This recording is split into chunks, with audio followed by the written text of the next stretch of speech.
Hi, Chris here. Happy Valentine's Day. Valentine's Day 2011. A holiday about love? How cool is that? Some people say, wait a minute. It's too commercialized. It's about selling greeting cards and chocolates. It's about selling overpriced restaurant dinners on Valentine's Day. Come on. I think we need more celebrations of love. I wish it was the other 364 days myself. When I think about love on a day like this, there was a guy by the name of Dr. Love, the Love Doctor. His name was Leo Buscaglia. He taught a course called Love 1A at my college back in the 80s, USC, the University of Southern California. I tried to get into the class. There was a 2-year waiting list. I never got into the class, but I'd see Leo Buscaglia passing by me on the campus, and he was the coolest guy in the world. He exuded love. He had these PBS specials in the 1980s that were huge. He wrote a bunch of books, including this one. It was a bestseller called Living, Loving, and Learning, based upon his lectures. It's a great book. Another one called Loving Each Other, Personhood, Bus 9 to Paradise. I've read all of his books. One of his books was titled Love. That was the title of the book. Love. You heard the song, Who Wrote the Book of Love? It was Leo Buscaglia. You ever get into a trivia contest? Leo Buscaglia wrote the Book of Love. He died in June of 1998. He was just a great guy. So in his honor and in your honor, on Valentine's Day, here's little Leo Buscaglia from one of his 1980s PBS specials. Do something. Find joy in what you're doing. Remember that if you do and you're spreading sunshine, as you're spreading it, you're under it too. And it comes right back to you. And then take time to love. And you know, this is my favorite thing. And make a conscious effort to love, because every one of us takes love so much for granted. It's as if we all know that we're loved. Well, we may know that we're loved, but we never tire of hearing it. Say it again. Say it every morning. Say it every evening. Don't leave your house without thinking to yourself the fact that I may never return again. How would I want to say goodbye? And that means good, wet kisses. Lots of tremendous hugs. The more you are loved, the more you love yourself, the greater your capability for doing and sharing.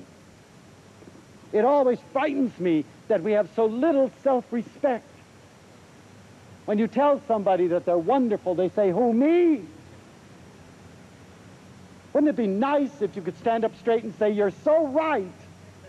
I'm not fully me, but I'm in the process of becoming, and that's what's essential.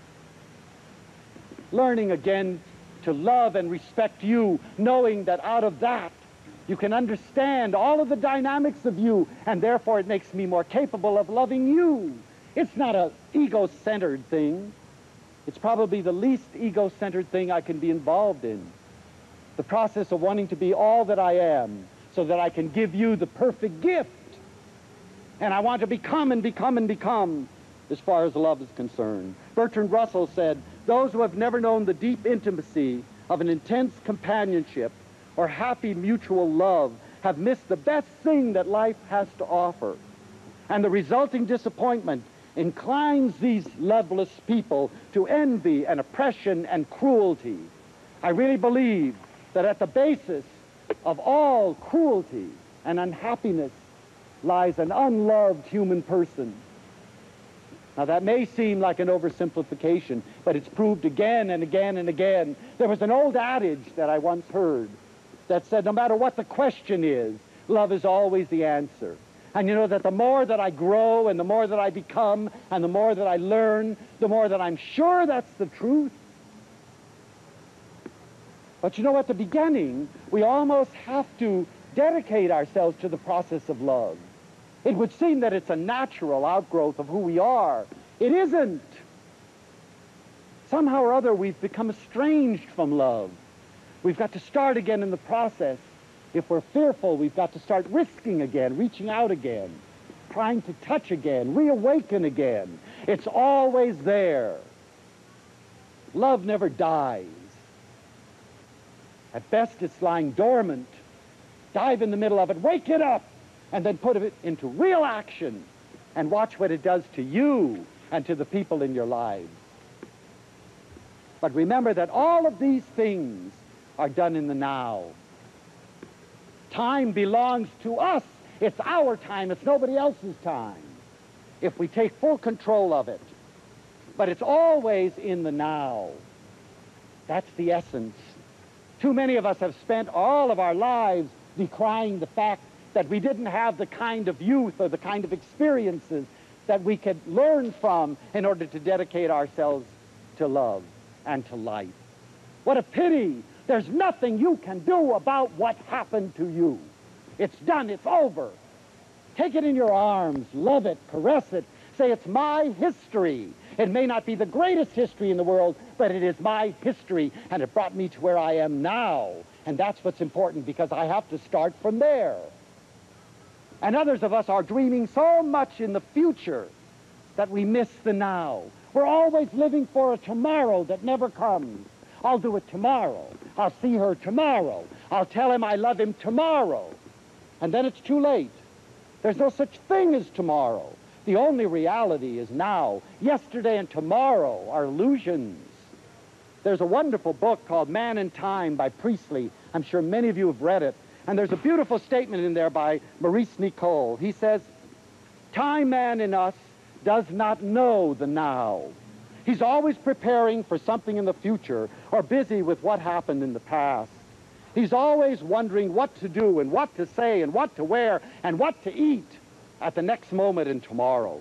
He anticipates, and we, following him, come to the expected moment, and lo, he's already somewhere else, planning future lives. This is the process of becoming, where nothing ever is." Isn't that nice? This is the process of becoming, where nothing ever is. Now contains all life and the eon of life. It is only what is done in the now that counts. All insight, all revelation, all illumination, all love, all that is genuine, all that is real lies in the now. And in the attempt to create now, we approach inner precincts, the holiest part of life. For in time, all things are seeking completion, but in the now, all things are already complete. I love that. Life is now. Love is now. Growth is now. Learning is now. Joy is now.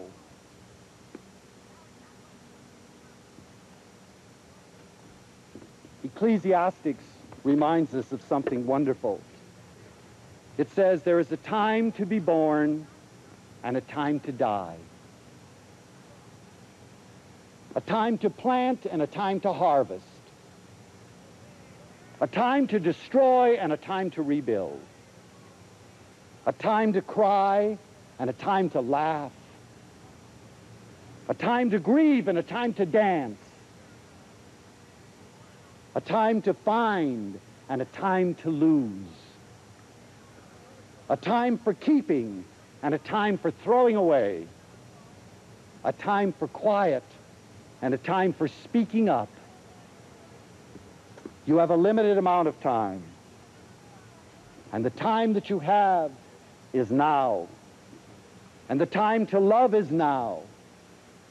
And as Martin Buber says, if not now, when? Thank you very much.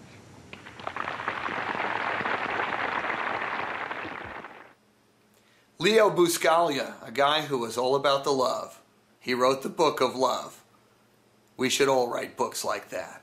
Happy Valentine's Day, and may you find true love.